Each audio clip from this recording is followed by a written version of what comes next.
parle également éducation dans ces journaux. La Coalition nationale de l'éducation pour tous et Connect RDC a lancé une pétition ce mercredi 17 juillet pour l'application effective de la gratuité de l'enseignement. La cérémonie relative s'est déroulée en la grande salle des Fatima dans la commune de la Gombe.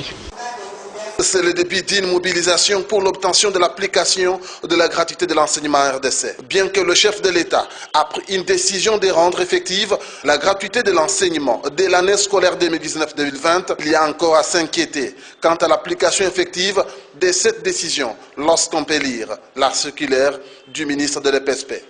Mobilisons-nous pour l'instauration effective de la gratuité et exigeons la suppression des frais de motivation des enseignants par les parents et tous les frais connexes ascendants au niveau primaire et secondaire.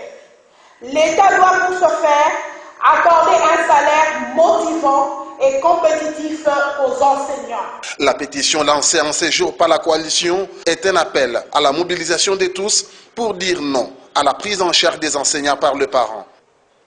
Il y a eu l'engagement depuis 2010 de faire en sorte qu'on diminue les frais de scolarité progressivement jusqu'en 2015 à travers notamment la stratégie qui a été mise en place.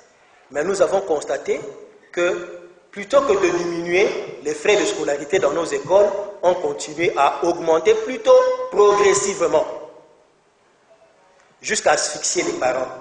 Ici, il y a beaucoup de parents. Chacun de nous le ressent. C'est aujourd'hui un besoin de société et tout ce que nous demandons, que les autorités écoutent le cri des enfants, écoutent le cri des parents et accèdent à la demande de l'éducation gratuite. La Constitution de la République, à son article 43, consacre la gratuité de l'enseignement primaire et la loi cadre, à son article 79, élargit cette gratuité jusqu'aux 2 premières années du secondaire. Au-delà de cela, les autorités congolaises ont pris des engagements, même au niveau international. Mais la mise en application continue à poser des problèmes. On reste toujours dans ces chapitres